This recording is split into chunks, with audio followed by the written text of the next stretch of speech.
திங்கக்கிழமை ஈவினிங் பால் வாங்க போகலாம் அப்படின்னு சொல்லிட்டு ஒரு 7 o'clock மேலே தான் நானும் பாப்பா தம்பி 3 பேரும் போயிருந்தோம்.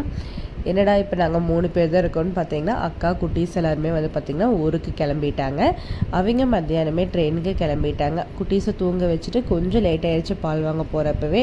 சரின்னு சொல்லிட்டு பால் வாங்கிட்டு வந்ததுமே வந்து துணி எல்லாமே காய போட்டிருந்தது எடுத்து வைக்கலான்னு சொல்லி எடுத்து வச்சுட்டு இருந்தேன். கையோட பாலுமே வந்து காஞ்சிருச்சு. ஆஃப் பண்ணிட்டு பார்த்தா வீடே வந்து பார்த்திங்கன்னா சுத்தமாக நல்லாவே இல்லை. குட்டீஸ் இருக்கிறப்ப ஜாலியாக கலகலப்பாக இருந்துச்சு. இப்போ வீடாட்டவே இல்லை அப்படின்னு தான் சொல்லுவேன். அப்படியே குட்டீஸ்க்கு தோசை ஊற்றி கொடுத்துடலாம் அப்படின்னு சொல்லி தோசை ஊற்றிட்டு இருந்தேன். டின்னருக்கு ஹஸ்பண்ட் வரல, எனக்கு ஆஃபீஸ் மீட்டிங் இருக்குது, டின்னர் முடிச்சுட்டு தான் லேட்டாக தான் வருவேன், நீங்கள் ஏதாவது சாப்பிடுங்கன்னு சொல்லியிருந்தாங்க. நான் என்னது அப்படின்னு சொல்லி கேட்டேன். குட்டீஸ்க்கு தோசை விட்டு கூட உனக்கு ஏதாவது ஆர்டர் பண்ணி விடுறேன் அப்படின்னு சொல்லிட்டு எனக்கு வந்து சிக்கன் ரோல் தான் ஆர்டர் பண்ணியிருந்தாங்க.